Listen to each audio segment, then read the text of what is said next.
I'm in America, so cars travel on the right side of the road. And I don't want them running over me.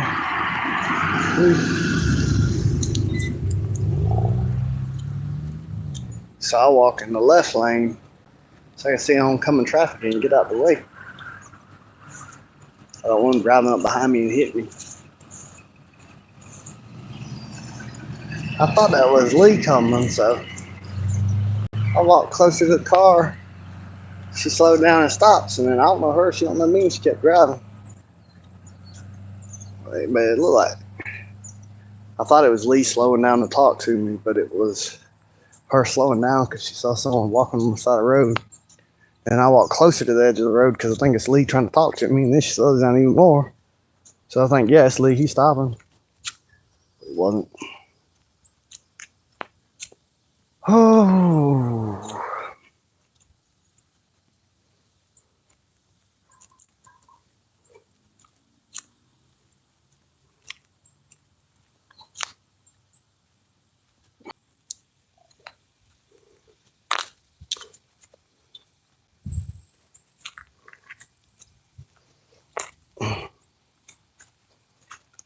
That's a mat out my truck. How that wound up in the... Oh, they called this burying the fiber optic. You can still see the cord. Part of the cord broke right there in the ground. What the heck? That's probably the old cord.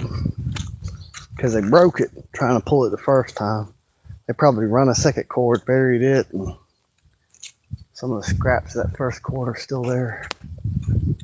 Isn't that a beautiful sky? I can't... Like sometimes them options to flip the camera or to see the chat go away.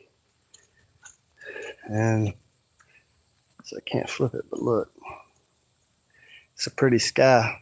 It's just not, I don't know why it's not showing the option for me to flip the camera, or I flip it around and point it the other way. Most of the time it shows the chat. It ain't showing the chat right now. It's not showing the flip option to flip the camera. It's just showing me the video feed on my phone. And I don't know why. I gained a subscriber and lost a subscriber. I talk on politics, so the subscriber count is the same. Not higher or lower. Guess it's just about finding your audience. Can't really worry about offending people and losing subscribers or gaining subscribers because anything can... Some people are offended by everything. See, I hear things I disagree with, but that's not going to make me just delete somebody or delete their comment, or sometimes years later, because I'll be stubborn about things. Like I say, I used to be a Christian Zionist. I definitely am not anymore. But sometimes it'll take years and years before I'll think back and be like, you know what, they was right. They tried to tell me, I didn't listen. It's just part of maturing is being able to hear out other people's perspectives that you disagree with, because sometimes maybe you're not wrong, but maybe they're seeing something you're not seeing. And but let's say somebody disagrees with me and they want to argue against me. I see that as an opportunity for me. If I'm in the wrong, I could realize I'm in the wrong. Or if I'm in the right, I can strengthen my ability to argue my point. And a lot of times you don't really have as much thought put into your beliefs as you think you do until you have to defend them. And then if you can explain it simply, you understand it. If you can't explain it, you don't really understand it.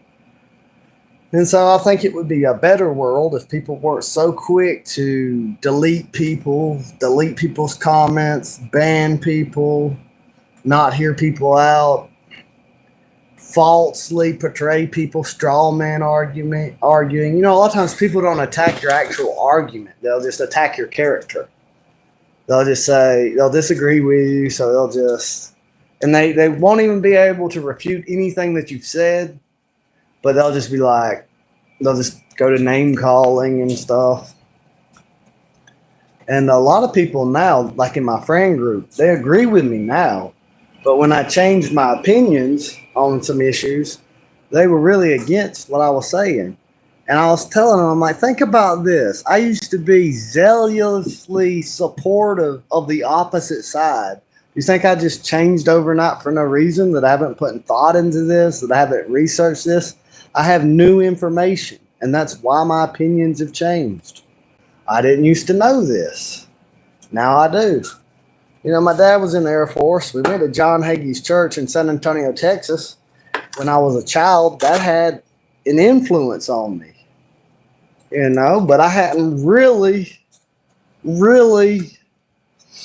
I did have people that tried to tell me. I was at a Lumber City church one time, and this guy was telling me, hey, the church is Israel. And I'm like, that's a false doctrine. You're saying some false stuff. Like, what are you talking about? But then you realize that rabbinical Judaism is just a continuation of the Pharisees. Every rabbi had a rabbi that goes back to the Pharisees. And so modern day Israel is really just the outgrowth of a counter movement to be against Jesus Christ. That's why the Talmud is so anti-Christ. And you cannot be a Christian and be a citizen of Israel. By definition, it is an anti-Christ state. So why do Christians support it? Well, they're told you got to bless Israel to be blessed. But who is Israel? The church is Israel. Who's the king of Israel? Jesus Christ. And so if a Christian's going to believe that Jesus Christ is the king of Israel, how are you going to believe those who are completely against Jesus Christ have anything to do with the kingdom? How are you going to believe that they're the Israel of God? How are you going to believe that they're the remnant? They're just Pharisees. And they didn't return to faith. They took control of Western nations through banking and media, forced their way in there, genociding people. And, systematically, starving them, taking their jobs, making them not be able to use roads, not letting aid in food and medicine in, not letting them have cattle, destroying their buildings, not giving them build permits, burning an entire village of Christians up. Burn them. Just like in Russia, when they burnt so many women, children, and men in churches and just burned them inside the churches. They burnt whole Christian villages in the West Bank. And you know what's going to happen tomorrow? Christians are going to get up a bunch of money, send them some more money so they can burn down some more Christians and villages in the West Bank. They really don't know who they're supporting. And if you read the Talmud, you will see that they're the most racist people to ever exist, saying that non-Jews don't have souls, that we're born to be their slaves, that we're animals, but to serve the dignity of them, we're in human form, that it's okay for them to steal from us because we're their slaves and property. Like, if people really knew this, it would change their perspective on a lot of things. And when you start to realize that they were killing millions in the Bolshevik Revolution, they were killing millions of people, hundreds of millions of people, you might understand why about 200,000 of them got put into some camps. A lot of them were communist terrorists blowing up buildings all over Europe. And we've been told this history that everyone was jealous of them for being so awesome and got mad at them for no reason. And they were really persecuted for no reason. Not that they were trying to build a one world communist dictatorship where Jews ruled over everyone as their slaves. That changes things. It really changes things when you realize they wanted to make the whole world their slaves and bring communism to the whole world. Of course, people were going to be upset with that. They were burning and raping and killing Christians all over Europe. Of course, people were going to be upset with that. And Germany went to the League of Nations and said, look, they're genociding all these Christians here. Do something about it. Nobody would do anything about it. And we've only been told one side of history. And we've been told the side of history by the winners. And the winners do not want freedom for people. They don't want self-determination for nations. They want to rule everybody and everybody be their slaves. So anybody that wants every race of people on earth to have dignity and be treated with respect, to have a homeland, to have families, to be free, if you support that, then you're not going to get along well with Talmudic Jews because they want everyone to be their slaves, everyone to be beneath them. And when you realize that, you see what we're up against. You see. But anyway, I'm going to cut this short. Y'all have a good night. And I'm here while I'm here. But you know, YouTube's been bought by Google, so they'll probably eventually ban me here too. And I'm sorry about All y'all who just want to see the videos of puppies and stuff, I'm sorry when that gets deleted because I'm talking about this kind of stuff. But hey, they really talking right now about putting us in re-education camps. They're talking about building gulags right now. The Democrats are talking about people like me putting us in concentration camps. So of course they're going to delete my social media profile. They want to kill me.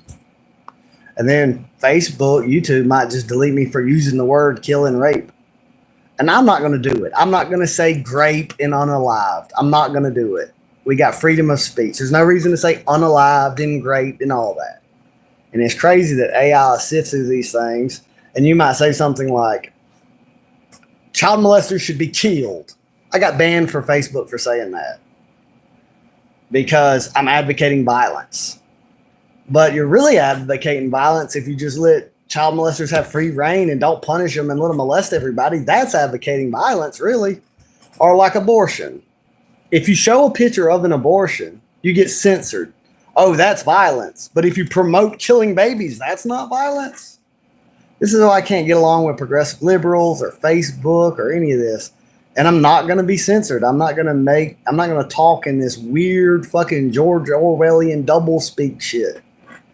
Sometimes you just need to tell the truth and not worry about the consequences because of who you would be as a person if you didn't be that, if you wasn't that way. And everybody has their own values and priorities. And for me, truth is a priority, regardless of the consequences. I'd rather be an honest man than be very famous and rich, but only be able to say what people wanted me to say.